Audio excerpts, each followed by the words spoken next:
अरे विधानसभा कहानी सुनाने के लिए नहीं है, ये काम करने के लिए, डिस्कशन के लिए है कि दो ठुल्ले इधर से आए, दो ठुल्ले उधर से आए। वो इस चीज के लिए विधानसभा नहीं बनाई गई है। वैसे उनको ठुल्ला बोलेंगी रेखा गुप्ता और केजरीवाल, परंतु अपनी सुरक्षा की कितनी चिंता है कि उन्होंने अपनी जो सेक्रेटरी हैं, फर्स्ट सेक्रेटरी हैं, उनकी जो पर्सनल सेक्रेटरी हैं, उनको भी महिला चुना है। आपकी क्या पुलिस वाले इज्जत करेंगे जो आपके सेक्रेटरीट में सिक्योरिटी पर हैं, शालीमार बाग आपकी कोठी पर हैं, आपकी एस्कॉर्ट पायलट करते हैं, आपको 24/7 एक सुरक्षा प्रदान करते हैं। आप उनके लिए ऐसे शब्दों का इस्तेमाल करोगे, ये आपका माइंडसेट बताता है। नमस्कार, मैं साहिबा और आप सभी का स्वागत है न्यूज 1+ में, जो सत्य, साहस और सेवा के साथ सिर्फ सच दिखाता है। देखिए, एक विवाद छिड़ गया है दिल्ली की मुख्यमंत्री के एक शब्द से। उन्होंने दिल्ली पुलिस को ही नहीं, भारत की सारी पुलिस को अपमानित कर दिया है। दिल्ली पुलिस क्या, पूरे भारत की पुलिस नाराज है। आज प्रदर्शन करने पर उतर आई है। इसी के चलते हम मिलने पहुंचे हैं यहाँ पर दिल्ली पुलिस महासंघ के प्रेसिडेंट ACP वेद भूषण जी से। उनसे बात करेंगे कि एक्चुअल में क्या होना चाहिए और क्यों हुआ। चलिए सर, बहुत बड़ा विवाद छिड़ा है। रेखा गुप्ता जी ने जिस तरह से पुलिस को ठुल्लू कह दिया है, उस पर आप क्या कहना चाहेंगे? नमस्कार साहिबा, देखिए विवाद इस चीज का है कि जिस पर हमने विश्वास किया, जिसको दिल्ली चुनकर लाई, चीफ मिनिस्टर बनाया, महिला CM बनाया, उसने हमारे साथ क्या व्यवहार किया, किस तरह की भाषा हमारे बारे में बोलती हैं, हमारे बारे में क्या विचार रखती हैं, ये एक बहुत बड़ा सवाल है। पहले आम आदमी पार्टी के CM केजरीवाल ने हमें ठुल्ला बोल दिया, अदालतों में गया मामला, उन्होंने माफी मांग ली। उसके बाद बड़ी उम्मीद से 27 साल बाद एक वनवास खत्म हुआ था बीजेपी पार्टी का, और चूंकि हम मोदी जी को एक महानायक मानते हैं, आज की सदी का बहुत बड़ा नेता मानते हैं, पूरा हिंदुस्तान नहीं पूरी दुनिया आज उनकी इज्जत करती, सम्मान करती है। उन्होंने एक महिला पर विश्वास करते हुए एक महिला को CM बनाया, इस उम्मीद से कि दिल्ली के अंदर जो नारी शक्ति और नारी रक्षा की हम लोग बात करते हैं, उसमें और इजाफा होगा और तमाम जो हमारे इंस्टीट्यूशंस हैं उनको एक ताकत मिलेगी। और इसी क्रम के अंदर दिल्ली पुलिस के कमिश्नर संजय भाटिया, रेखा गुप्ता, अमित शाह और तमाम जितने भी फोर्सेस के लोग थे, LG साहब, उनकी एक मीटिंग रखी गई कि जिससे एक टेबल पर बैठकर हम सब मिलकर काम कर सकें, दिल्ली के लॉ एंड ऑर्डर को अच्छा कर सकें, दिल्ली को एक सुरक्षित और सुंदर राजधानी बना सकें। परंतु जिसका नतीजा आपने देखा कि किस तरह से उन्होंने कहा, इसको सुरक्षित तरीके से, अच्छे तरीके से भी कहा जा सकता था। जिस तरह उन्होंने एक कहानी सुनाई, अरे विधानसभा कहानी सुनाने के लिए नहीं है, ये काम करने के लिए, डिस्कशन के लिए है कि दो ठुल्ले इधर से आए, दो ठुल्ले उधर से आए। वो इस चीज के लिए विधानसभा नहीं बनाई गई है। ये कार्य क्षेत्र है, इसके अंदर आपको रणनीति बनानी है। अब दुर्भाग्य ये है हम लोगों का, इस दिल्ली वालों का, कि एक तरफ केजरीवाल सरकार है, वो भी इसकी खिलाफत नहीं कर सकती ठुल्ला शब्द की, क्योंकि उनके तो महानायक जो शीश महल में रहते थे वो खुद ही उसमें डूबे हुए थे ठुल्ला वर्ड के अंदर। हालांकि 27 गाड़ियों का काफिला पंजाब पुलिस का लेकर चलते हैं आज केजरीवाल, विपश्यना के अंदर बैठे हुए हैं, उनको 27 पुलिस की गाड़ियों की जरूरत पड़ती है। वैसे उनको ठुल्ला बोलेंगी रेखा गुप्ता और केजरीवाल, परंतु अपनी सुरक्षा की कितनी चिंता है कि उन्होंने अपनी जो सेक्रेटरी हैं, फर्स्ट सेक्रेटरी हैं, उनकी जो पर्सनल सेक्रेटरी हैं, उनको भी महिला चुना है। उनका नाम मधु तेवतिया है। उनके पिता दिल्ली पुलिस से रिटायर्ड सब इंस्पेक्टर हैं, दुनिया में नहीं है, स्वर्गवासी हो चुके हैं। उनके पति भी पुलिस अधिकारी थे, वो IPS ऑफिसर से मध्य प्रदेश के अंदर। खनन माफियाओं ने उनका मर्डर कर दिया। तो ऐसे जब आप पुलिस से घिरे हुए हैं, तो आपकी क्या पुलिस वाले इज्जत करेंगे जो आपके सेक्रेटरीट में सिक्योरिटी पर हैं, शालीमार बाग आपकी कोठी पर हैं, आपकी एस्कॉर्ट पायलट करते हैं, आपको 24/7 एक सुरक्षा प्रदान करते हैं। आप उनके लिए ऐसे शब्दों का इस्तेमाल करोगे, ये आपका माइंडसेट बताता है। ये इस माइंडसेट को आप नहीं बदल पाई तो आपका भी वही हश्र होगा जो सुषमा स्वराज जी का हुआ था। वो भी इस दुनिया के अंदर नहीं है। क्या वो दोबारा वापिस आ पाई? नहीं आ पाई आज तक दिल्ली में। यदि आप एक बार इस सरकार से हट गई तो मुझे डाउट है कि कभी जिंदगी में आप दोबारा CM बन पाएंगी। इसलिए जो आपकी भाषा है मर्यादित होनी चाहिए, क्योंकि आपसे उम्मीद की जा सकती है, आपका बहुत बड़ा पॉलिटिकल कैरियर रहा है। हालांकि एबीपी की राजनीति करना और दिल्ली के सीएम होना दोनों एक अलग अलग चीज हैं, अलग अलग स्तर पर काम कर रही हैं। इसलिए मैं दोबारा आपको सतर्क भी करना चाहता हूं, सलाह भी देना चाहता हूं, सुझाव भी देना चाहता हूं। और यदि आपने इस तरह के तौर तरीके रखे या जिस तरह की जानकारियां आ रही हैं कि आपके कुछ नेता लिख रहे हैं कि ब्यूरोक्रेट्स हमारी बात नहीं सुन रहे, पुराना पैटर्न चला रहा है, वो गलत काम नहीं करेंगे आपके कहने पर, क्योंकि अब वो वक्त चला गया है। आपने देखा कि अदालतों को भी आज लोग क्रिटिसाइज करते हैं। अभी जो एक बहुत बड़ा वर्मा कैश कांड हुआ है, उसको लेकर तमाम तरह की प्रतिक्रियाएं खुल के बोल रहे हैं लोग आज की डेट में। आप कीजिए, उनका कंटेम्प्ट कीजिए। रेखा गुप्ता को हिम्मत है तो बोल के दिखाएं कि क्यों इस तरह की बातें मेरे बारे में की जा रही हैं, परंतु उनको कोई शर्म नहीं है। अभी तक उन्होंने कोई प्रतिक्रिया नहीं दी है। उन्होंने कभी ये नहीं बोला कि मेरे से गलती हुई या जाने अनजाने मेरे से शब्द निकल गए। मैं इस फोर्स की इज्जत करती हूँ, सम्मान करती हूँ, खाकी का सम्मान करती हूँ, पर उनकी तरफ से अभी तक कोई भी प्रतिक्रिया इसके बारे में नहीं आई है। यदि नहीं आई और इसी तरह उनका माइंडसेट रहा तो वो दिन दूर नहीं कि जब उनके खिलाफ भी प्रदर्शन करने के लिए दिल्ली नहीं पूरे हिंदुस्तान की जो पुलिस फोर्सेज हैं वो इस बात को लेके स्तब्ध हैं कि एक सीएम, एक महिला सीएम होते हुए किस तरह की भाषा इस्तेमाल कर रही हैं। तो ये मेरा उनको सुझाव है कि वक्त रहते अपने आप को ठीक करें, अन्यथा उनको परेशानियां झेलने सकती हैं। यदि वो एक बार कुर्सी से उतर गई तो ये कुर्सी दोबारा मिलने वाली नहीं है।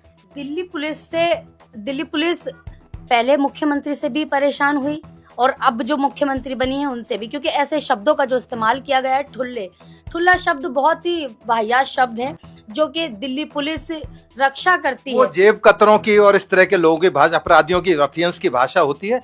मैं किसी पार्टी का साहिबा आदमी नहीं हूं, ना मैं प्राथमिक सदस्य हूं, परंतु इस दिल्ली में बहुत लंबे समय तक शीला दीक्षित ने राज किया था। आप उनकी भाषा देखिए, किस तरह सम्मान से बोलती थी, अपने पुलिस को साथ रख के चलती थी। हालांकि दूसरी गवर्नमेंट सेंटर में दूसरी होते हुए भी उन्होंने पुलिस को इस तरह की कभी भाषा का इस्तेमाल नहीं किया। इसलिए लोग कांग्रेस का, हालांकि विधानसभा के अंदर कोई वजूद नहीं है, फिर भी लोग आज शीला दीक्षित को क्यों याद रखते हैं? इसलिए रखते हैं क्योंकि उन्होंने सबका साथ रख के काम किया, सबकी इज्जत करी, फोर्स की इज्जत करी, तमाम जितने उनके अंडर में विभाग थे। हालांकि उनके बारे में आम आदमी पार्टी के केजरीवाल ने बहुत अनाप शनाप एलिगेशंस लगाए कि कांग्रेस की ये शीला दीक्षित भ्रष्ट हैं, उनके तमाम तरह के लगाए गए, परंतु प्रूव नहीं कर पाए। तो इसलिए शीला दीक्षित की दिल्ली के लोग इसलिए तारीफ करते हैं क्योंकि उन्होंने दिल्ली में न केवल काम किया परंतु अपने मुंह पर भी एक कंट्रोल रखा, एक अपना नियंत्रित भाषा का इस्तेमाल किया। तो हम इस तरह की महिलाओं का हमेशा सम्मान करते रहेंगे। यदि वक्त रहते रेखा गुप्ता भी अपने आप को ठीक कर लेती हैं तो हम उन्हीं की तरह, शीला दीक्षित की तरह उनका भी सम्मान करेंगे। अन्यथा ये दिल्ली है 2 सेकंड के अंदर भूल जाती है। बड़े बड़े नेता आए और चले गए, तो वक्त रहते समझने की जरूरत है। नहीं समझ पाए तो ये आपकी नादानी होगी। क्या उम्मीद कर रहे हैं आप दिल्ली के मुख्यमंत्री से? अगर उन्होंने ये शब्द बोल दिए, भाई दिल्ली की मुख्यमंत्री हैं, क्या वो बोल सकती हैं? देखिए, वो चाहे कुछ भी करें, आज वो कुर्सी पर आसीन है। ना ही हम उनसे कोई ये कह रहे कि आप रिजाइन कर दीजिए, अपना पद छोड़कर आप उतर जाइए। केवल एक एपोलॉजी करनी है, अपने शब्दों की गलती माननी है, इसके अंदर उनका बड़प्पन होगा।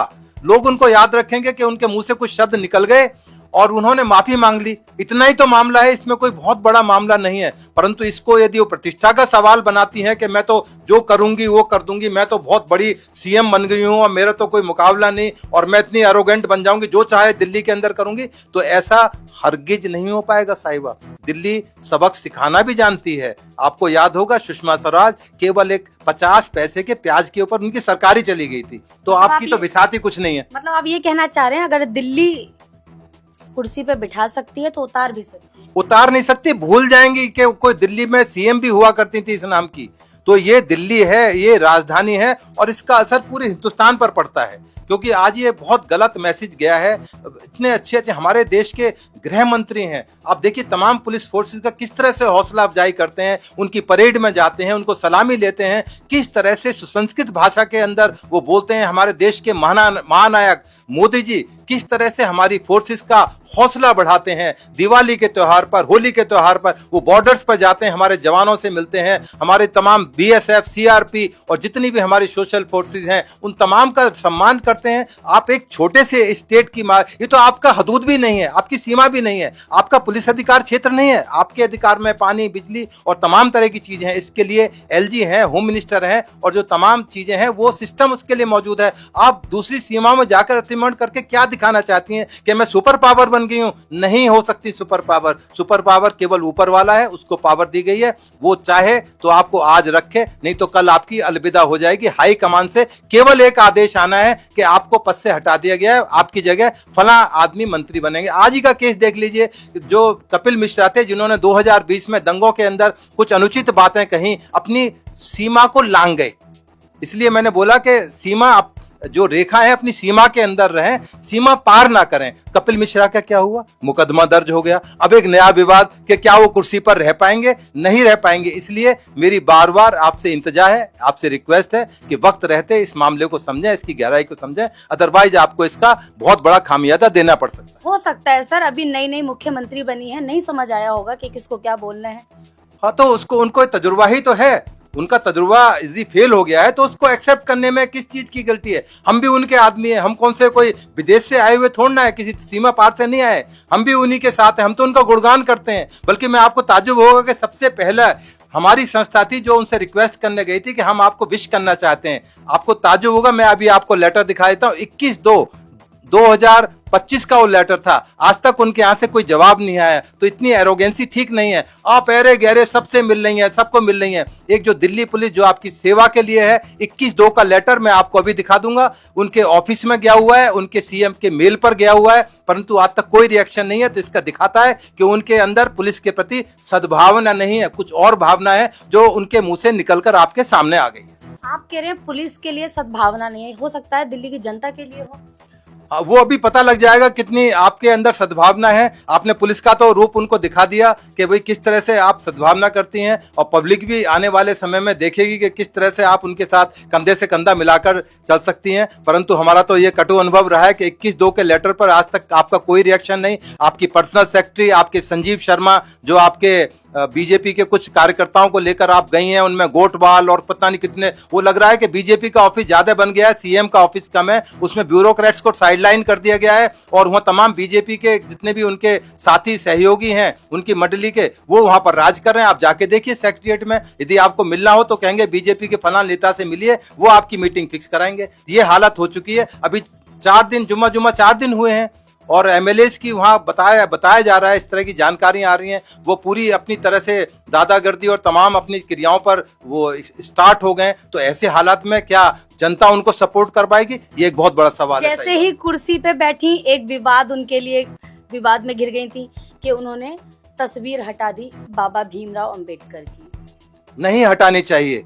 उन्होंने हमारा संविधान दिया है, हमारे मोदी जी ने हमारे लिए एक नया कानून दिया है 2024 में, 3 बड़े कानून बनाए हैं। तो हमारे लिए श्रद्धेय हैं, श्रद्धेय हम थे, रहेंगे। और जिन्होंने ये कानून बनाए, ब्रजलाल आईपीएस जो राज्यसभा के मेंबर हैं, हम उनका शुक्रिया करते हैं कि उन्होंने देश को 3 बड़े नए कानून दिए हैं। तो उनको दोबारा तस्वीर लगानी चाहिए, माफी मांगनी चाहिए दिल्ली से और देश से कि इस तरह से किसी का अपमान नहीं कर सकते। कल को यदि आपका अपमान इस तरह हुआ तो आपको कैसा महसूस होगा? साहिबा, एक बहुत बड़ा सवाल मैं छोड़कर जा रहा हूं आपके लिए।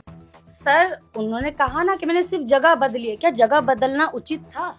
बिल्कुल नहीं था। आपको याद होगा आतिशी, जिनके बारे में तमाम तरह की प्रतिक्रिया आती हैं, लोग कहते हैं बदतमीज किस्म की औरत है, उन्होंने तो एक बराबर में कुर्सी डाल ली थी कि केजरीवाल की मैं कुर्सी डालकर बैठूंगी। अब ना कुर्सी रही, ना आतिशी रही, ना बातिशी रही, वो जाके विपश्यना में चले गए। तो ये वक्त बहुत बड़ी चीज है, वक्त से डर कर रहना चाहिए। सबसे ज्यादा तो आतिशी ही धरना प्रदर्शन कर रही थी फोटो को हटाने को लेकर। आपने देखा होगा विधानसभा के बाहर उन्होंने विरोध प्रदर्शन किया, कई नेता थे उनके साथ आम आदमी पार्टी के। आतिशी तो का खुद विकेट गिरते गिरते बचाया, बड़ी मुश्किल से विकेट बच गया। वो तो बीजेपी के जो नेता थे कुछ महिलाओं के लिए अपशब्द बोल गए, नहीं तो आतिशी का भी अता पता नहीं होता आतिशी कहाँ चली गई। तो ये आतिशी जैसी बहुत सारी नेता आई और चली गई। तो वक्त रहते सीएम साहिबा संभलिए, अपने आप को संभालिए, अपने शब्दों का थोड़ा चयन कीजिए, धैर्य रखिए, पेशेंस रखिए, बात कीजिए। पुलिस वाले इतने खराब नहीं है जितने आपके मन के अंदर एक धारणा बैठ चुकी है। वक्त आपको अपने आप ठीक करेगा। सर, अंतिम सवाल है, अब दिल्ली पुलिस क्या एक्शन ले रही है? प्रदर्शन की बात चल रही है। देखिए, अभी तमाम हमने कल ही कमिश्नर साहब को रिक्वेस्ट करी है, क्योंकि हम एक डिसिप्लिन फोर्स के आदमी हैं। हम कोई जिंदाबाद मुर्दाबाद या प्रदर्शनकारी या उस टाइप के चीजों में विश्वास नहीं रखते। डिसिप्लिन फोर्स, हालांकि हम रिटायर्ड हैं, हम धरना प्रदर्शन कर सकते हैं, पहले भी करे हैं हम लोगों ने, परंतु हमारी एक तरीका है काम करने का। अभी हमने कमिश्नर साहब को रिक्वेस्ट करी है, हो सकता है कि कल हमारे साथी कोर्ट में जाएं उनके खिलाफ इस बात को लेकर। हालांकि वो बात विधानसभा में की कही गई है, ये कोर्ट डिसाइड करेगी कि क्या उस पर कॉग्निजेंस ले सकते हैं, नहीं ले सकते हैं। धरना प्रदर्शन तो एक आम आदमी भी कर सकता है उनके खिलाफ। तो हम वक्त का इंतजार कर रहे हैं कि किस तरह से इस चीज को आगे बढ़ाया जाए। थोड़ा इंतजार कीजिए। सर माफ कीजिए, एक आम आदमी के धरना प्रदर्शन करने में और एक दिल्ली पुलिस के धरना प्रदर्शन करने में बहुत फर्क है सर। दिल्ली पुलिस यानी लोगों की रक्षा करने वाले, बहुत भारत की कोई बहुत बढ़िया सवाल था। आपको याद होगा जब वकीलों का और पुलिस के बीच में विवाद हुआ था, मैंने एक छोटा सा वीडियो डाला था कि हम कमिश्नर साहब से बात करेंगे कि हमारे जो 30 यारी कोर्ट में जो हमारे साथी थे उनकी पिटाई हुई है और लॉकअप को लेकर जो झगड़ा हुआ है उस बारे में बात करना चाहते हैं। आपको याद है कि उस दिन पूरी दिल्ली पुलिस एक तरह से काम छोड़कर पुलिस हेडक्वार्टर आ गई थी। पूरी दिल्ली नहीं, पूरे हिंदुस्तान में हंगामा हो गया था। तमाम प्रेस मीडिया मेरे पीछे पड़ गई थी कि आप बताइए आपने ऐसा प्रदर्शन क्यों कराया। तो हम ऐसी नौबत नहीं देना चाहते कि लोग उस तरह सड़क पे उतरे, क्योंकि हमारी डिसिप्लिन फोर्स है। और उस टाइम भी मैंने मना किया था कि हम लोग बात करेंगे रिटायर्ड ऑफिसर, परंतु जो ये हमारी जो नए युवक या लड़कियां और पुलिस हमारे साथी आ रहे हैं उनको ये बात बहुत खराब लगी है। मेरे पास सैकड़ों फोन आए हैं, और दिल्ली से नहीं, पंजाब से, हिमाचल से, उत्तर प्रदेश से, बिहार से, कि सर आप संघर्ष करो, हम आपके साथ हैं। पर नहीं, हम एक डिसिप्लिन फोर्स के आदमी हैं। हम अपने वो डेमोक्रेटिक तरीकों का इस्तेमाल करेंगे जो मेरा देश के संविधान ने, देश के कानून ने मुझे दिया है। तो इसलिए मैं बार बार कह रहा हूं, थोड़ा इंतजार कीजिए, वक्त कीजिए, वक्त अपने हिसाब से जवाब देगा। मतलब आप ये कहना चाह रहे हैं जिस तरह से अरविंद केजरीवाल ने माफी मांगी थी, रेखा गुप्ता को भी माफी मांगनी चाहिए। आज भारत की पुलिस कम्युनिटी परेशान है, नाराज है, विरोध प्रदर्शन करने पर उतर आई है। हम तो माफी के लिए भी नहीं कह रहे, हम तो केवल ये कह रहे हैं कि आपके चैनल पर, किसी भी बड़े चैनल पर विधानसभा के अंदर बोल दे कि मैं शब्दों का चयन नहीं कर पाई, या ज्यादा उत्साह के अंदर बोल गई, या पंजाब पुलिस से मेरी कोई नाराजगी थी, पंजाब सरकार से कोई नाराजगी थी, मैंने पंजाब पुलिस को एक गलत बोल दिया। तो पंजाब पुलिस तो हमारी माँ है, दिल्ली पुलिस नहीं, पूरे 5 स्टेट की माँ है। पंजाब पुलिस रूल सन 80s तक इस दिल्ली के अंदर पूरे 5 स्टेट के अंदर लागू होते थे। हमारे दिल्ली पुलिस की तमाम ट्रेनिंग पंजाब के अंदर, फिलौर के अंदर होती थी। तो इस तरह से यदि पंजाब पुलिस को आप बेइज्जत करना चाहते हैं तो इसका मतलब आप तमाम फोर्सेस की, दिल्ली पुलिस, बिहार पुलिस, तमाम फोर्सेस का आप बेइज्जती कर रहे हैं। तो वक्त रहते अपने आप को आपको संभालना होगा। आपको भी पंजाब जाना है, आपकी सरकार भी कल पंजाब में बन सकती है। तो क्या आप पंजाब पुलिस को उसी तरह कोस पाएंगी जिस तरह से आज आप कोस रही हैं? बिल्कुल, एक मुख्यमंत्री के लिए पुलिस के साथ होना बहुत जरूरी है। ये तो एक तालमेल की बात होती है, पुलिस के बिना कैसे मुख्यमंत्री, आप मुख्यमंत्री अकेले नहीं चल सकते, बिना पुलिस फोर्स के कैसे चलेगा? बिल्कुल, जिस तरह पुलिस इम्यून के अंदर काम नहीं कर सकती, पब्लिक के बिना काम नहीं कर सकती, इसलिए आपको पुलिस के बिना काम नहीं कर सकती। आप देखिए सेक्रेटेरिएट के अंदर जब आप लेट नाइट तक बैठती हैं, हमारी महिला पुलिस आपके साथ बैठी होती है, खड़ी होती है आपके साथ में, कि हमारी मुख्यमंत्री इस टाइम अभी असेंबली के अंदर हैं, हमारी मुख्यमंत्री सेक्रेटेरिएट के अंदर बैठी हुई हैं, अपने घर पर बैठी हुई, आपके साथ ड्यूटी दे रही हैं। अब महिला ड्यूटी दे रही हैं, उनको लेट नाइट घर पर जाना होता है, वो आपके लिए त्याग कर रही हैं, तपस्या कर रही हैं, और आप हमारे लिए क्या बोल रहे हैं, थोड़ा सोचिए। आज हेड कांस्टेबल ने शिकायत दर्ज करा दी आपकी, एक दिल्ली की मुख्यमंत्री हैं, शिकायत दर्ज करा दी, ये भी बहुत बड़ी बात है आपके लिए। आपने ऐसे शब्दों का इस्तेमाल किया जो ये नौबत आई, वरना शिकायत दर्ज नहीं हो पाती। नहीं, इस तरह की कोई शिकायत करने का हमारा ना पहले विचार था। हम तो उनको शुभकामना देने जा चाहते। मैं तो बता रहा हूँ आपको, लेटर दिखा दूंगा, 21/2 का लेटर है, और वहां बड़ा ताज्जुब मान रहे थे कि वो पहली संस्था है जो सीएम के बनते ही उनको शुभकामनाएं देने आई है। परंतु शुभकामनाएं तो छोड़, उन्होंने तो दोबारा कॉल भी नहीं किया हम लोगों को कि आप आइए, आपका हम मैडम से मुलाकात कराएंगे। उनके जो पीएस, जो संजीव शर्मा, जो बीजेपी के उनके हैं, उनके जो और तमाम अधिकारी हैं, उनको हम बता रहे हैं, पर वो बिल्कुल उनके कान पे जू नहीं रहे। बहुत बहुत धन्यवाद। तो हमारे साथ थे पूर्व एसीपी वेद भूषण जी, जिनसे हमने रेखा गुप्ता के जो वर्ड थे उस पर चर्चा की। उन्होंने बताया कि किस तरह से दिल्ली की ही नहीं, पूरे देश की, भारत देश की पुलिस नाराज है, आज विरोध प्रदर्शन करने पर उतर आई है। वो ज्यादा कुछ नहीं चाहते हैं, वो सिर्फ ये चाहते हैं कि रेखा गुप्ता को सामने आकर कहना चाहिए कि शायद मुझसे गलती हो गई, मेरी जबान फिसल गई, या मैं बहुत उत्साहित थी, मैं कहना कुछ और चाह रही थी और कुछ और कह दिया। बस वो छोटी सी माफी चाहते हैं, ये इतना तो अधिकार उनका बनता ही है। देखिए हमारी वीडियो में आप पूरा देख सकते हैं किस तरह से एसीपी वेदभूषण जी ने अपनी बात को रखा है। तब तक के लिए नमस्कार।